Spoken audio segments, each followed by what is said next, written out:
They say revenge is a dish best served cold, but for Gina Bennett, it was best served with champagne and a shocking secret.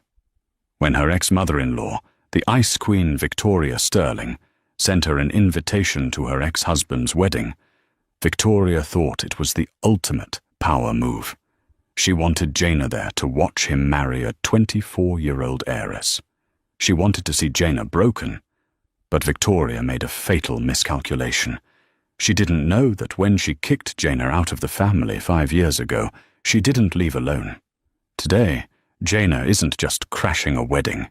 She is introducing the Sterlings to the 3 heirs they never knew existed. And trust me, the cake isn't the only thing getting cut today. The envelope was heavy. It was the kind of stationery that cost more than Gina's monthly rent.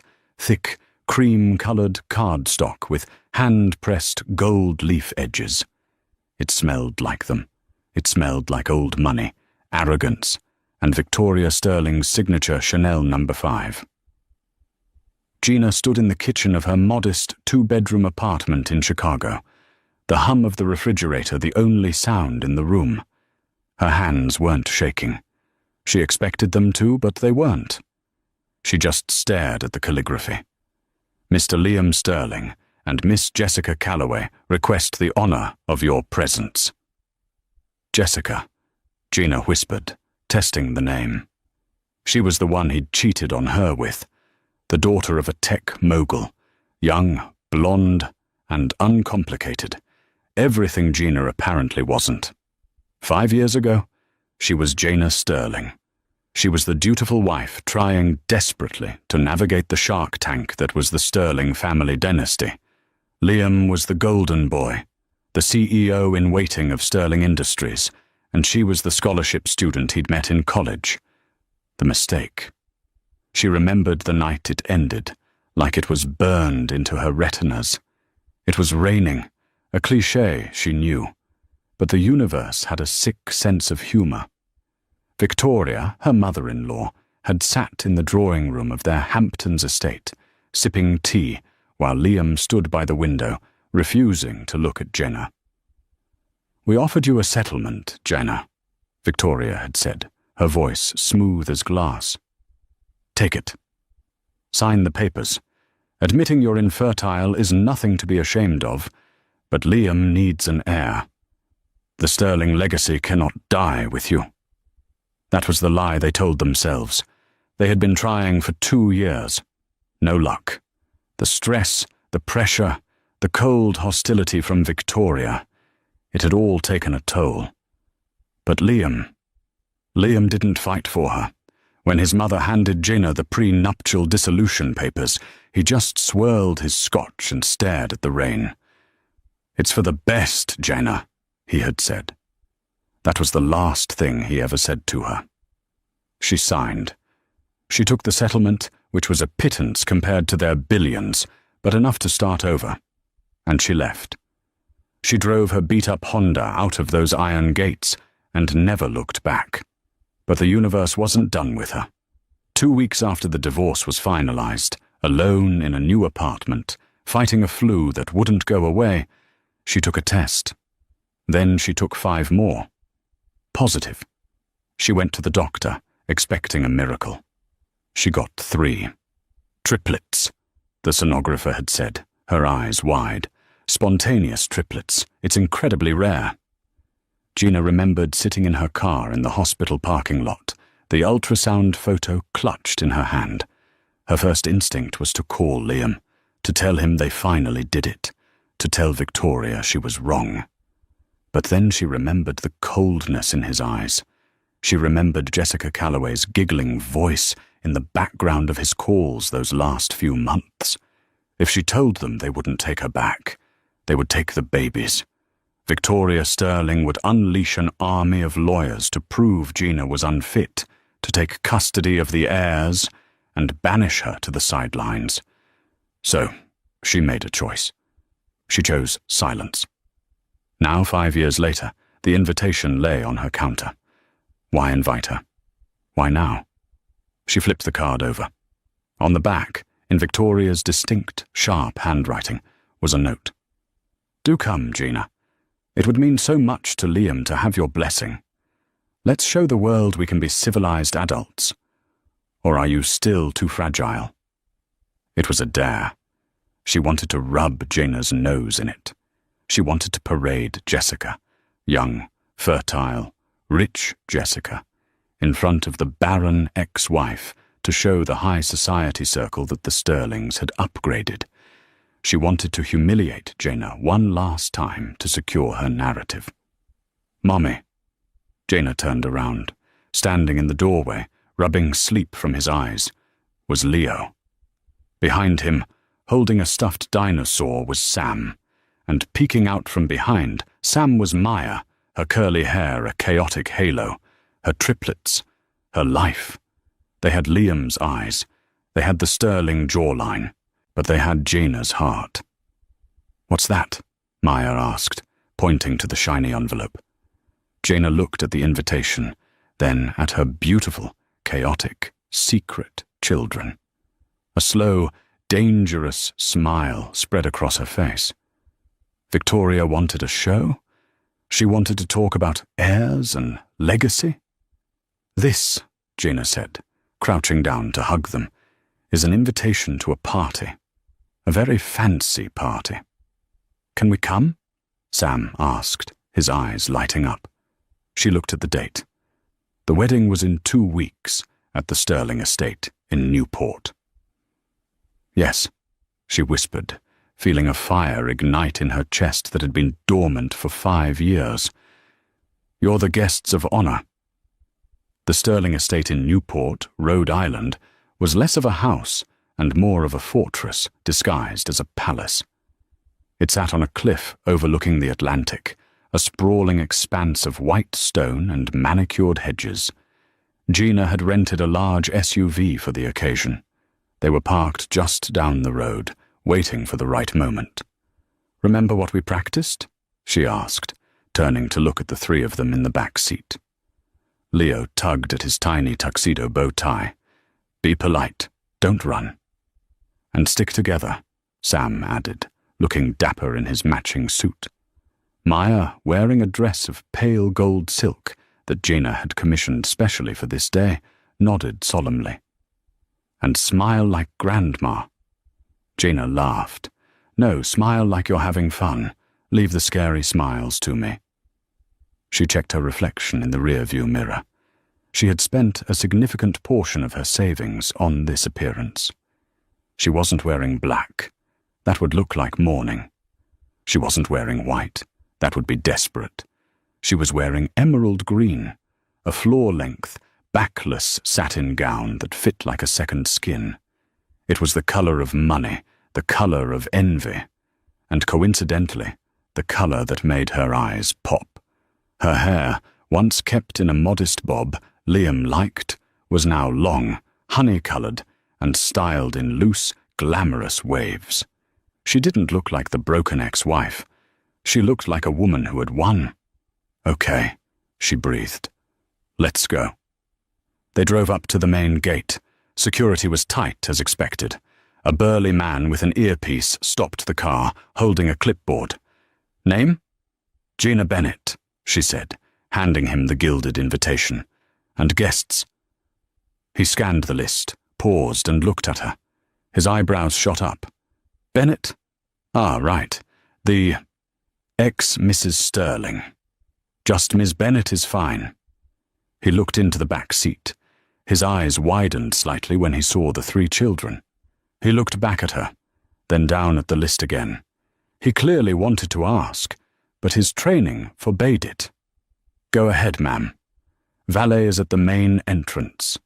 As they rolled up the long, winding driveway, the scale of the event became clear.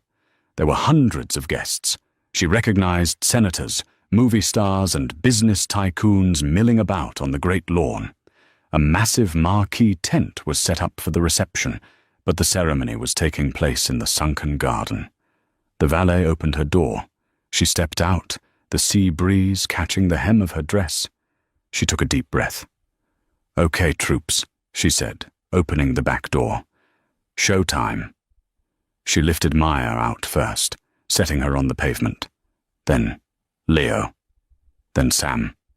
A hush started at the nearby tables and rippled outward. It wasn't instant, but it was fast. People were sipping champagne and gossiping, and then, one by one, they turned. First, they saw Jaina. The whispers started. "Is that Jaina? She looks incredible. I thought she moved to Europe. Why is she here?" Then they saw the children. The silence that fell over the entrance was deafening. It wasn't just that she had brought children to a no-kids wedding, though she ignored that rule. It was the faces of the children. Leo, Sam, and Maya didn't just look like Liam. They were carbon copies of him at that age. The dark hair, the specific curve of the nose, the piercing blue eyes. They were undeniable. Jaina held Maya's hand. Leo and Sam walked on either side of her. They walked down the limestone path toward the garden entrance, like royalty claiming a throne. At the entrance to the seating area stood the welcoming committee. And there she was, Victoria Sterling. She was wearing a silver dress that cost more than a house, her posture rigid. She was laughing at something a bishop was saying, her back to Jaina. "Hello, Victoria," Jaina said, her voice projecting clearly over the quiet murmurs of the crowd. Victoria froze. She turned slowly, her plastered-on smile ready to deliver a cutting remark. "Jaina, I see you decided to—" Her voice died in her throat. Her eyes went to Jaina's face, then dropped to her hand, and then to the 3 children standing beside her. Her face drained of color so fast Jaina thought she might faint. She clutched her pearl necklace, her mouth opening and closing like a fish. Standing next to her was Liam's father, Robert. He dropped his champagne flute. It shattered on the stone, the sound echoing like a gunshot in the silence. "Jaina!" Victoria gasped, her voice trembling with a mix of horror and fury. Who are these?" Jaina smiled, the same dangerous smile she had practiced in the mirror for 5 years. "You invited me, Victoria.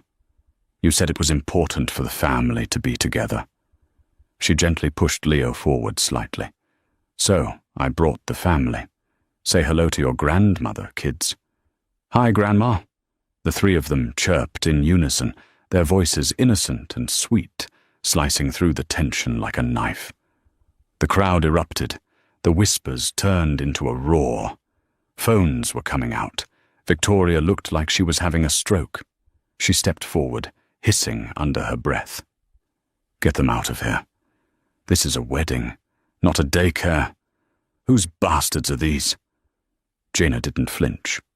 "Careful, Victoria. You know how much you care about pedigree." She looked her dead in the eye. "They aren't bastards. They were conceived 3 weeks before our divorce was finalized. Legally, they are Sterlings. Biologically, well..." She looked past her, toward the altar where Liam was standing, joking with his best man, oblivious to the nuclear bomb that had just detonated at the entrance of his wedding. "I think they have their father's eyes, don't you?" Victoria grabbed her arm, her nails digging into her skin. "You are lying. You are a liar and a fraud. You were barren. That was the whole point." "I was stressed," Jaina said, pulling her arm away. "And once I left this toxic house, nature took its course." "Security!" Victoria shrieked, losing her composure entirely. "Get her out, now!" "I wouldn't do that," a deep voice rumbled from behind them. They all turned. It was Arthur Pendergast, the Sterling family's oldest attorney, and the executor of the family trust. He was an ancient man, but sharp as a tack. He was staring at the triplets with a look of utter fascination. "Arthur," Victoria snapped, "remove this woman." "If these children are Liam's," Arthur said slowly, his voice carrying weight, Then, under the terms of the Sterling Grandfather Trust established in 1955, they are the primary beneficiaries of the estate.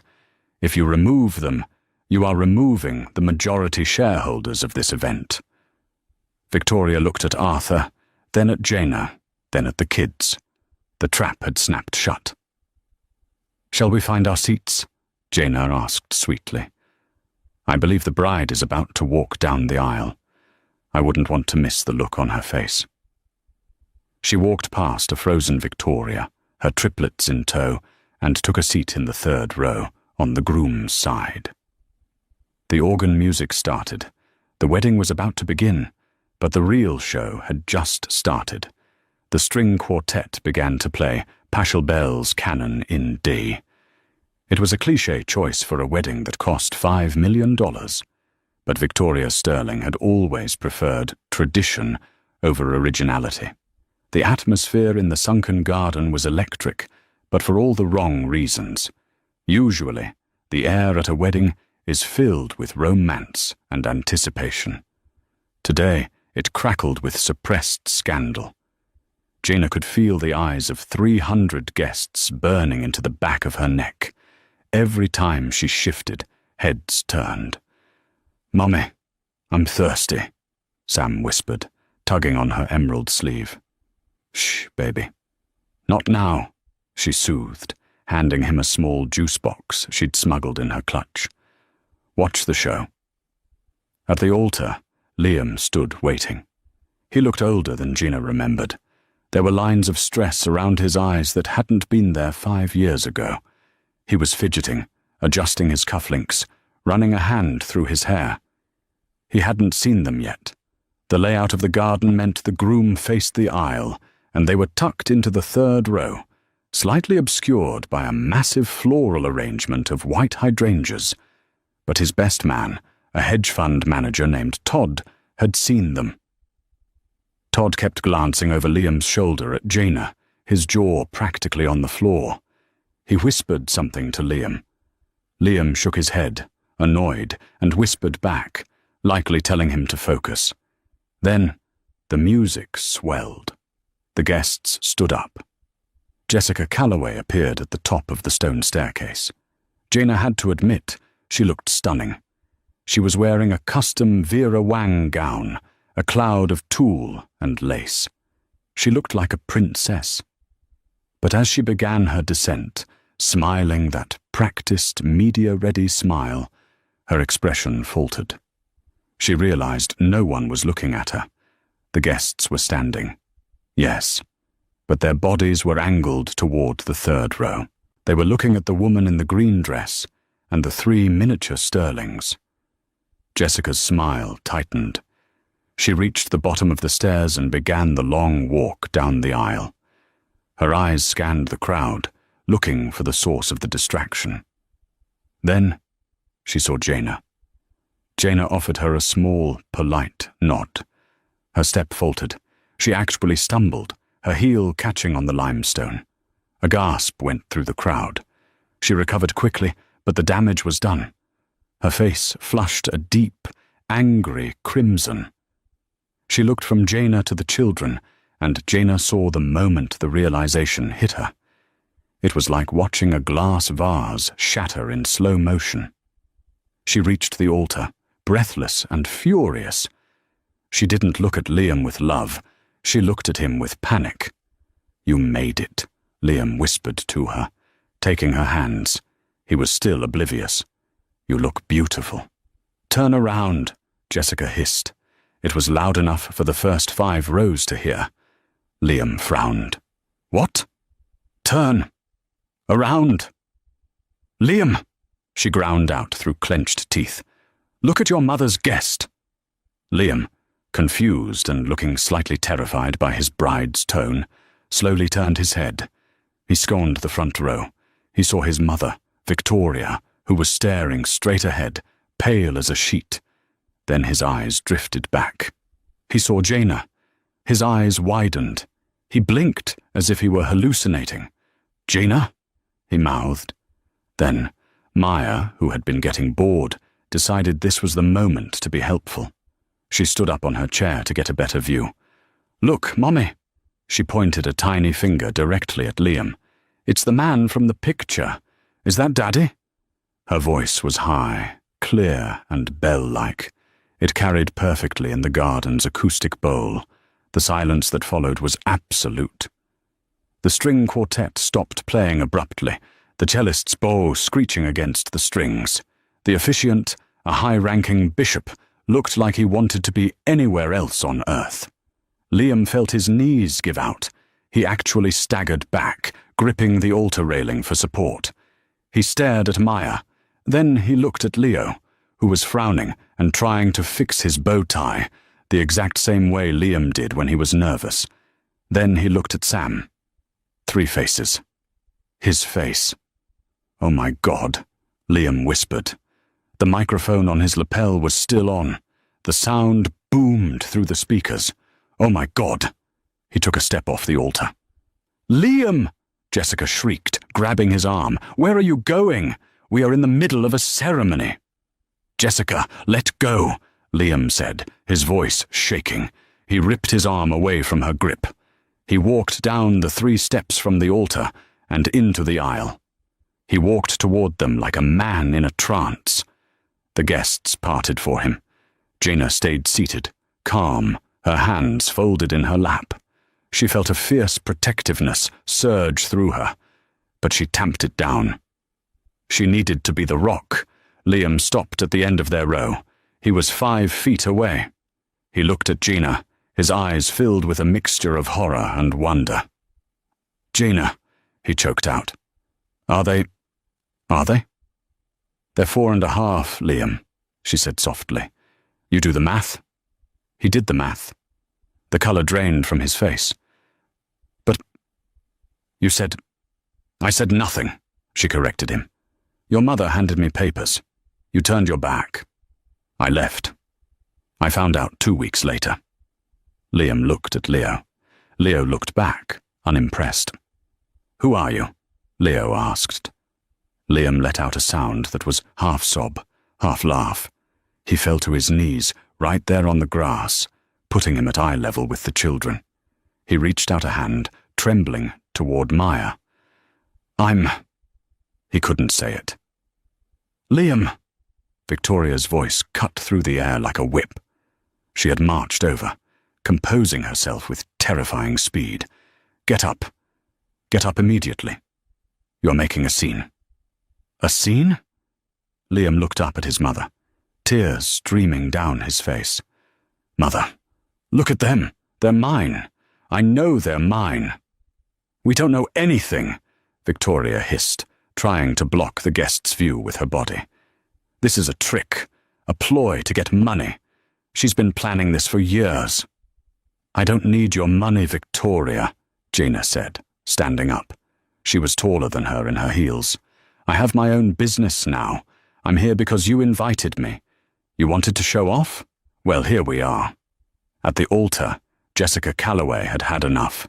She threw her bouquet onto the ground. "Is anyone going to marry me?" she screamed. "Or are we going to play happy families with the ex-wife?" Liam looked at Jessica, then back at the triplets. He looked torn, his brain clearly short-circuiting. I can't," Liam stammered. "I can't do this right now. I need to know." "If you walk away from this altar, Liam Sterling," Jessica threatened, her voice icy, "my father will pull the funding for the merger. You know that." It was the ultimate ultimatum. Love, or at least shock, versus money. The Sterling way. Liam stood up. He looked at Jessica. Then he looked at the children again. He looked at Jaina. "I need a paternity test," Liam said, his voice hardening. "Right now. Don't be ridiculous," Victoria snapped. "We have a reception to attend." "No!" Liam shouted, startling everyone. "No reception, no cake, no speeches until I know if I have 3 children. Mother, get the doctor. Get the legal team. We are going to the library." He looked at Jaina. "Jaina, bring them." Jaina smirked internally. The wedding wasn't just ruined, It was obliterated. "Come on, kids," she said brightly. "We're going to see the big house." The library of the Sterling estate was a room that smelled of old leather, cigars, and ruthless decisions. It was where Grandfather Sterling had built the empire and where Gina had signed her divorce papers. Now, it was a war zone.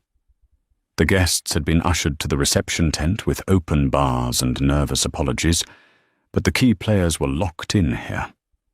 Gina, the kids, Liam, Victoria, a seething Jessica, still in her wedding dress.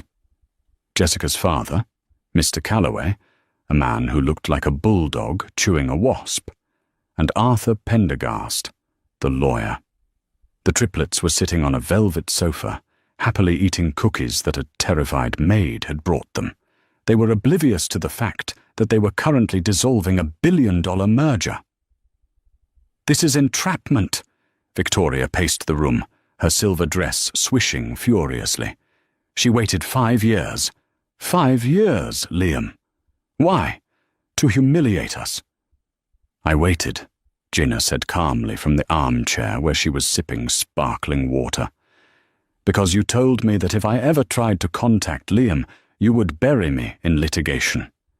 You told me I was unfit to carry the Sterling name.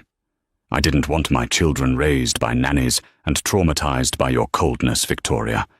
I wanted them to be happy." "Happy?" Liam stared at her. He was pacing, unable to sit still. "You kept my children from me, Gina. That's not noble, that's cruel. You gave up on me." She shot back, her voice losing its cool edge for just a second. "You let them throw me out like garbage because you thought I was broken. You didn't deserve to know. Enough!" Mr. Calloway slammed his hand on the desk. "I don't care about your sob story. My daughter is out there looking like an idiot. Liam, are we getting married or not?" "Not until we verify this," Liam said, gesturing to the kids. "The doctor is on his way," Arthur Pendergast said from the corner. The old lawyer was the only one who looked amused. He was reviewing a file, the Grandfather Trust. "But frankly, Liam, I don't think you need a doctor. The boy, Leo, he has the Sterling hairline and the ear shape. It's a dominant trait in your family line going back 4 generations. "Shut up, Arthur," Victoria snapped it. "If they are his," Jessica said, her voice trembling, "what does that mean for us? For the prenup?" Arthur looked up over his spectacles. "Well, Miss Calloway, it changes things considerably. The prenuptial agreement was drafted based on Liam having no heirs. If he has 3 living heirs, the trust activates immediately. The majority of Liam's non-liquid assets, including his voting shares in Sterling Industries, would be placed in a protective trust for the children until they turn 25. Jessica's face went white. Wait. So he wouldn't control the company? He would be a steward, Arthur clarified, but he couldn't sell, merge, or acquire without the approval of the trust's board on behalf of the children. Mr. Calloway's eyes narrowed. So the merger, Liam couldn't authorize it? Not unilaterally. No, Arthur confirmed. The room went silent.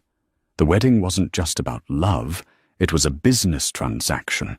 The Calloway tech empire needed Sterling Industries manufacturing, but if Liam didn't control the shares, the deal was dead. Jessica looked at Liam. For the first time, Gina saw the calculation in her eyes. She wasn't looking at her future husband. She was looking at a bad investment.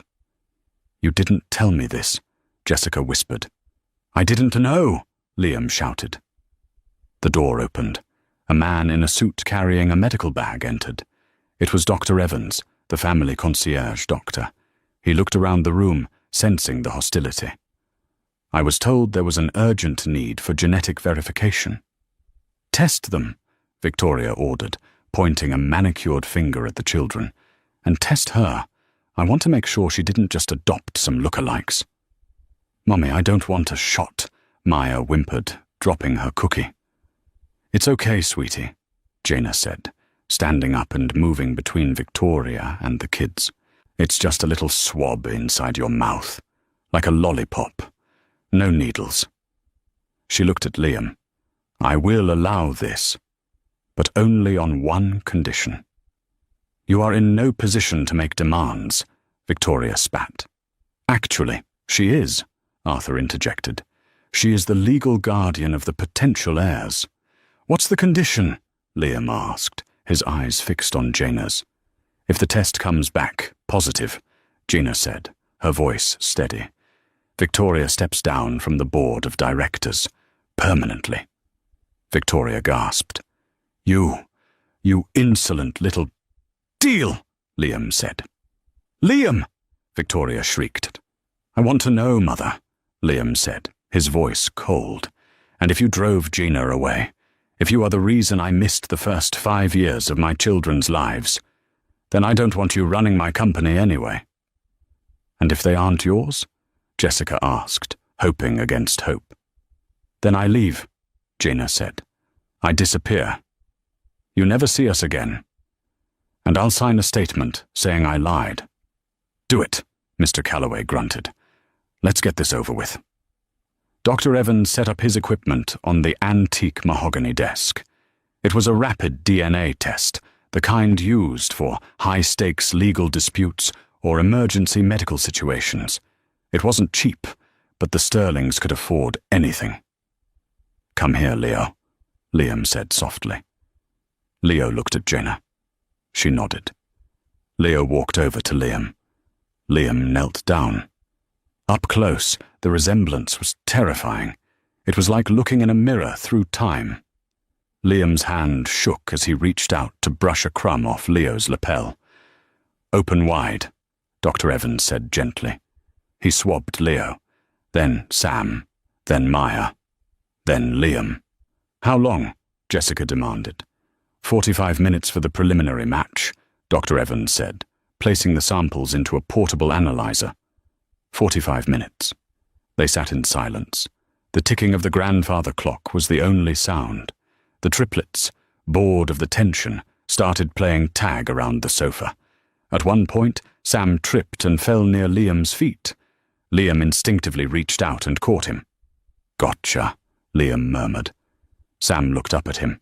You have blue eyes, like me. Liam smiled, a genuine heartbreaking smile. Yeah, I do. Jessica saw that smile. She saw the way Liam held the boy. She stood up, her silk dress rustling. He's not going to sign the papers, she said to her father. Just wait, Liam said, looking up. Look at you, Liam, Jessica cried, tears finally spilling over. You're already playing daddy. You're not thinking about the merger. You're not thinking about us. They might be my kids, Jess. I didn't sign up to be a stepmother to triplets, she screamed. I didn't sign up to have my inheritance split 4 ways. And I certainly didn't sign up to have her, she pointed a shaking finger at Gina, in my life forever. The machine on the desk beeped. Everyone froze. Even the kids stopped running. Dr. Evans looked at the screen. He adjusted his glasses. He looked at the screen again. He turned to face the room. Well, Victoria demanded, her voice tight. Tell us it's a fraud. Dr. Evans cleared his throat. It is not a fraud, Mrs. Sterling, the doctor said. The probability of paternity is 99.99998%. Liam, you are the father. The room exploded. The beep of the DNA machine was the death knell of the Sterling-Calloway merger. Jessica Calloway didn't scream. She didn't throw things. She went unnervingly quiet.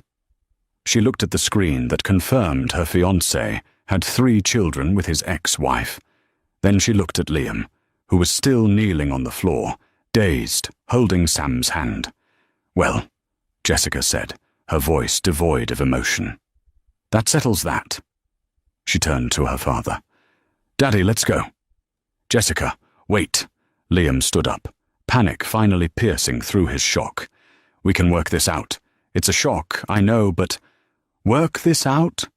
Jessica laughed, a harsh, brittle sound. Liam, look at the math. You have 3 kids. You have a vindictive ex-wife who just humiliated us globally. And thanks to your family trust, you just lost control of your own company. I'm not marrying a powerless man with baggage. I'm a Calloway. We don't do messy. Mr. Calloway stepped forward, his face purple with rage. He pulled out his phone. I'm calling the bankers. The bridge loan for the factory expansion? Cancelled. The tech-sharing agreement? Void. And Liam? If I see you near my daughter again, I'll have you buried in lawsuits, so deep you'll need a snorkel to breathe. You can't do that, Victoria shrieked, rushing forward. The contracts are signed. There's a material adverse change clause, Mr. Calloway spat, and I'd say finding out the groom has a secret litter of heirs counts as a material change. He grabbed Jessica's arm. They marched out of the library without looking back. The heavy oak door slammed shut, shaking the portraits on the walls. The room fell silent, save for the hum of the air conditioner and the quiet chewing of Maya, who had found another cookie. Victoria Sterling looked like she had aged 10 years in 10 seconds. She turned slowly to Jaina. Her eyes were filled with pure, unadulterated hatred. You, she whispered, you did this. You ruined everything. We are ruined. Do you hear me? Ruined. I didn't do anything, Victoria, Gina said, standing up and smoothing her green dress. I accepted an invitation. You're the one who played games with people's lives. You breached the contract, Victoria yelled, lunging toward her. Liam stepped in front of her. Stop it, Mother. She destroyed us, Liam. The Calloway deal was the only thing keeping us afloat. What do you mean, keeping us afloat? Liam frowned. Sterling Industries is profitable. We posted record gains last quarter. Victoria froze. Her eyes darted to Arthur Pendergast, the lawyer. Actually, Arthur said, closing the file he was holding with a heavy thud. That's a discussion for the board meeting. Which brings us to the wager. Arthur adjusted his glasses and looked at Victoria. The deal was clear. If the children are Liam's, you resign. I will have the papers drawn up by morning. I will not resign, Victoria hissed. It was a figure of speech. It was a verbal contract witnessed by the family attorney and the executor of the trust, Arthur said calmly. And frankly, Victoria, given the audit that is now automatically triggered by the activation of the heirs clause, resignation might be your best option. It looks better than termination. Victoria paled. She looked at Liam, pleading. Liam, tell him. Tell him I'm your mother. Liam looked at her. He looked at the woman who had manipulated his divorce, lied to him about Gina's settlement, and tried to deny his own children. You're my mother, Liam said quietly. But they are my children, and you tried to have them thrown out by security. He turned his back on her. Jaina, he said, facing her. He looked exhausted, broken and hopeful all at once. Please, stay. We have so much to talk about. The guest house is empty. Let me get to know them. Jaina looked at her triplets. They were tired. This environment was toxic. The air in this house was heavy with greed and anger. No, Liam, she said firmly. But they're mine. They are, she agreed. But you are a stranger to them. And right now, you're a mess. You just got left at the altar. Your company is imploding. Your mother is on the warpath. This is not the place for a family reunion. She picked up Maya. We are going back to the hotel. We're flying home to Chicago tomorrow. You can't take them, Liam panicked. I have rights. You have a positive DNA test and zero relationship, she reminded him. Don't threaten me with lawyers, Liam. Not today. If you want to be a father, you do it on my terms. You come to Chicago. You visit. You put in the work. You don't get instant access just because your blood is the same. She walked toward the door, gesturing for Leo and Sam to follow. Here is my number. she said, pulling a card from her clutch and placing it on the desk next to the DNA machine. Call me when you're done being a CEO and ready to be a dad. She walked out of the library, down the hall, and through the reception tent, where confused guests were still eating canapes, wondering where the bride was. As they walked down the driveway to their rental car, Leo looked up at her. "Mommy, was that the fancy party?" Gina laughed, a release of 5 years of tension. "Yes, baby, that was the party." It was weird, Sam decided. "Yes," she kissed his head. "Rich people are very weird. Let's go get pizza." 3 days later, Jana was back in her Chicago apartment. The wedding of the century disaster was all over the news. Page 6 ran the headline, "Air Raising, Secret Triplets Crash Sterling Wedding." There were paparazzi photos of her in the green dress, looking defiant. There were photos of Jessica fleeing in her gown. It was a circus, but inside her apartment, it was quiet. She was folding laundry when the buzzer rang. She checked the monitor. It was Liam. He looked different. He wasn't wearing a tuxedo or a power suit. He was wearing jeans and a grey sweater. He looked like the college boy she had fallen in love with before the money and the pressure twisted him. She buzzed him up. When he walked in, he didn't look around the apartment with judgment. He just looked grateful to be there. He was holding 3 large gift boxes and a bouquet of lilies, her favorite. Not roses. Lilies. He remembered. "Hi," he said, his voice raspy. "Hi," she said, leaning against the doorframe. "You flew coach?" "I didn't have a choice," he gave a grim smile. "The corporate jet is grounded. Assets are frozen." "Come in." He walked in, placing the gifts on the table. The kids were at school. It was just them. "Coffee?" she asked. "Please." "Black." They sat at her small kitchen table. He wrapped his hands around the mug like it was a lifeline. "Arthur finished the preliminary audit yesterday," Liam began, staring into his coffee. "And?" "You saved me, Jana." She frowned. "What?" "If you hadn't come, if I had married Jessica, the merger would have gone through. The accounts would have been blended, and I would have gone to prison." He looked up, his eyes haunted. "My mother. She's been embezzling from the Sterling Trust for a decade. Gambling debts, bad real estate deals. She drained nearly $40 million. She was cooking the books."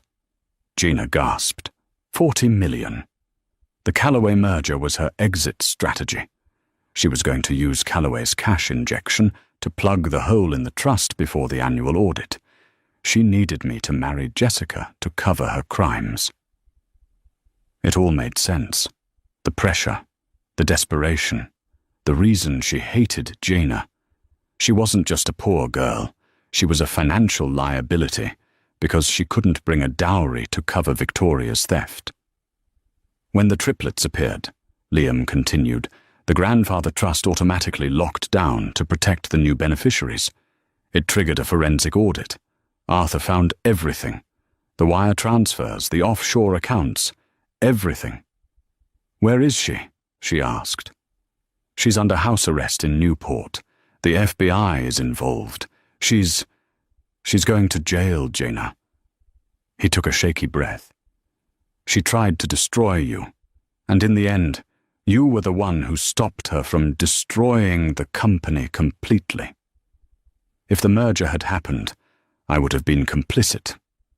He reached across the table, his hand hovering over hers. "I am so sorry. For everything. For 5 years ago. I was weak. I let her whisper in my ear. I let her convince me that our marriage was failing because of the fertility issues, when really, she just wanted me to marry money." She looked at his hand, then at his face. She saw the regret. It was real. "I forgive you for being weak," she said slowly. But I don't forgive you for giving up. You didn't fight for me, Liam. I know. And I will spend the rest of my life trying to make up for that. Not to get you back. I know I don't deserve that yet. But to be a father to Leo, Sam, and Maya. He pulled a thick envelope from his jacket pocket. What is this? I resigned as CEO this morning, he said. Her eyes widened. You what? I'm staying on as chairman of the board, but I'm handing daily operations to a new team. I can't run a company and fix this mess and learn how to be a dad at the same time. I'm moving to Chicago. He pushed the envelope toward her. This is a copy of the new trust arrangement. Arthur drafted it. It acknowledges the triplets as the sole beneficiaries. It also provides you with a monthly stipend, child support, backdated for 5 years. It's a lot of money, Gina. It's not a payoff. It's what they are owed. She opened the envelope. The number was staggering. It was enough to buy this entire building 10 times over. I don't want your money, Liam, she said, pushing it back. I made it work on my own. It's not my money, he said gently. It's theirs. Put it in a college fund. Buy a house with a yard. Please let me do this. She looked at the envelope. She thought about the struggle of the last 5 years, the late shifts, the clipping coupons, the fear of not making rent. Okay, she whispered. For them. And one more thing, Liam said. He stood up and went to the gift boxes. Can I be here when they get home from school? I don't want to be the scary man from the wedding. I want to be just Liam. We can start there. She looked at the clock. The bus was dropping them off in 20 minutes. She looked at the man who had broken her heart, but who had just dismantled his entire life to try and fix it. Okay, she said. You can stay. The door opened 20 minutes later. The thundering of small feet filled the hallway. Mommy, we're home, Leo shouted. They burst into the kitchen, backpacks swinging. They stopped dead when they saw Liam sitting at the table. Maya hid behind Gina's leg. Sam frowned. Leo crossed his arms. You're the crying man, Leo said suspiciously. Liam laughed, a soft, genuine sound. He got down on one knee, right there on her cheap linoleum floor, lowering himself to their level. I was crying because I was happy, Liam said. My name is Liam, and I brought Lego. Sam's eyes went wide. Star Wars Lego? The Millennium Falcon, Liam promised, pointing to the box. Sam took a tentative step forward. Then another. Gina leaned against the counter, watching. It wasn't a fairy tale ending. They weren't a couple. There was a lot of pain to work through. But as she watched Liam solemnly explain the importance of Chewbacca to a captivated Sam, she knew the secret was out. The drama was over. The real story was just beginning. 6 months had passed since the catastrophe at the Sterling estate. The world had moved on to new scandals, but Gina's world had been completely rebuilt. The morning sun streamed into her new kitchen.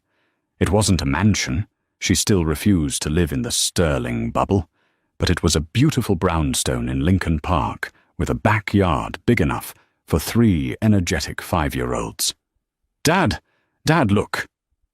Gina smiled as she watched Leo sprint across the grass, holding up a muddy earthworm. Liam was sitting on the patio steps, wearing a t-shirt covered in grass stains. The former heir to a billion-dollar empire, the man who used to panic if his tie was crooked, was currently letting Maya braid his hair while he inspected a worm. That is a very impressive worm, Leo, Liam said, with genuine seriousness. We should probably name him. Mr. Wiggles, Sam shouted from the sandbox.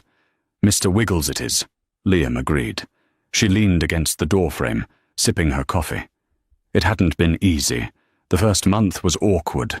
Liam didn't know how to change a tire, let alone handle a tantrum. They fought.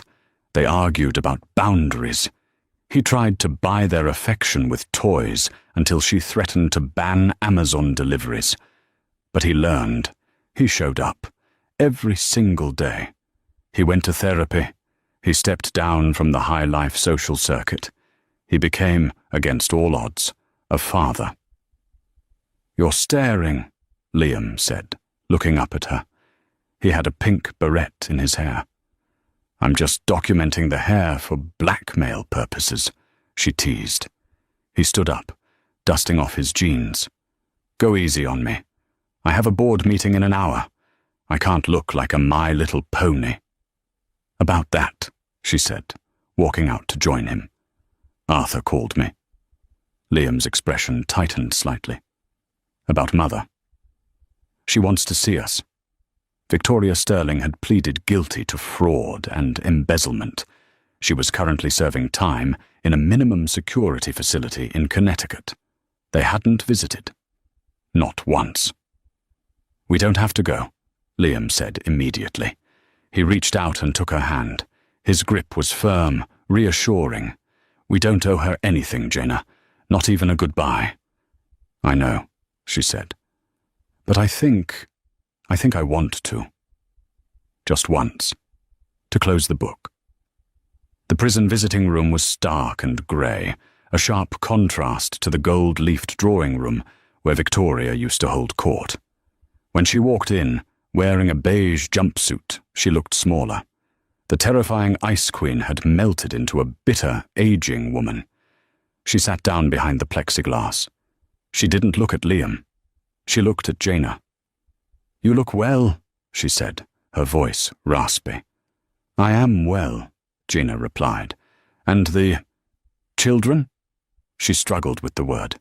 "They are happy, they are loved, and they don't know who you are," Jaina said. "We decided it was best. Maybe when they're older we'll explain. But for now, you're just a cautionary tale." Victoria flinched. "I did it for the family, Liam. You know that. I did it to save the legacy." "No, Mother," Liam spoke up, his voice calm and cold. "You did it for the image. You sacrificed your son, your grandchildren, and your integrity for an image. The legacy isn't the money, it's them." He pulled out a photo of the triplets from his pocket and pressed it against the glass. "This is the legacy you threw away." Victoria looked at the photo. For a second, her mask slipped.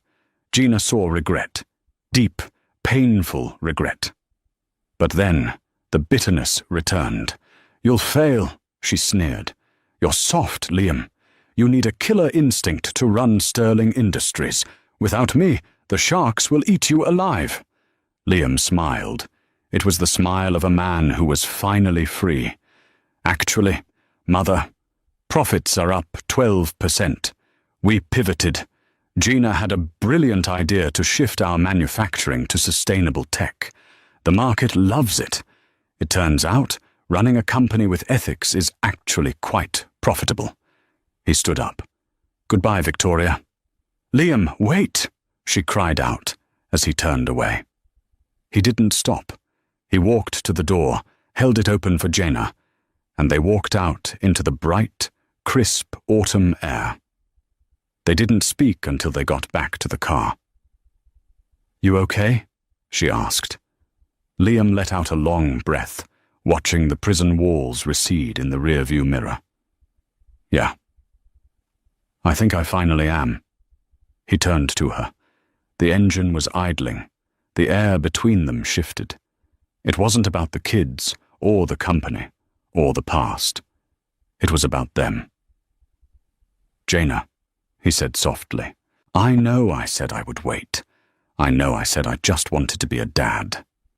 But? She raised an eyebrow. "But I miss my best friend. I miss the woman who used to eat Thai food with me at 2 a.m. and dream about the future. I know I broke that future, but I want to build a new one." He reached into his pocket. Her heart skipped a beat. Was he proposing? He pulled out a fortune cookie wrapper. Jaina laughed. "What is that?" "I saved it," he said, smoothing out the crinkled paper on the dashboard. From our first date, 10 years ago. You don't remember? She looked closely. The faded red ink read, "Great luck awaits those who are patient." "I've been patient," Liam said. "I've done the work. I'm not the boy you married. I'm the man who wants to earn you." He looked at her with those intense blue eyes, the same eyes that Leo, Sam, and Maya looked at her with every day. "Dinner?" he asked. "Tonight. Just us. I got a babysitter. A highly background-checked, security-cleared babysitter." She looked at him. She thought about the pain, the betrayal, and the anger. But then she thought about the redemption. She thought about the way he looked at their children. She thought about the man who had just walked away from his mother to stand by her side. Forgiveness wasn't weakness. It was the ultimate power move. "Okay," she said, a smile spreading across her face. "But if you talk about the board meeting, I'm leaving." "Deal," he grinned. He leaned across the console and kissed her. It wasn't a desperate kiss or a hungry one. It was a promise. As they drove away, back toward the city, back toward their chaotic, beautiful, messy life, she realized something. Victoria wanted to humiliate her. She wanted to show the world Gina was nothing. Instead, she gave her everything. She gave her the fight. She gave her the children. And in the end, she gave her the version of Liam she never wanted her to have, the one who was truly a good man. Gina checked her reflection in the mirror. The emerald green dress was hanging in the back of her closet, wrapped in plastic. She didn't need it anymore. She didn't need armor. She had won. And that, ladies and gentlemen, is how Gina Bennett turned a nightmare wedding into a fairy tale ending. She didn't just get revenge, she got a whole new life. It just goes to show that sometimes the best way to handle your enemies isn't to fight them. It's to let them destroy themselves while you sit back and watch the show. What a journey. From the invitation in the mail to the showdown in the prison visitor room, Gina proved that dignity and truth always win in the end, eventually. Thank you so much for watching this story. I have to know, what would you have done in Gina's shoes? Would you have taken Liam back, or was that one betrayal too many? I'm really torn on this one. Let me know your honest thoughts in the comments below. If you enjoyed this story, please do me a huge favor and hit that like button. It really helps the channel grow so I can bring you more crazy stories like this one. And if you haven't already, make sure to subscribe and turn on notifications so you're the first to know when the next drama drops. I'll see you in the next video. Bye.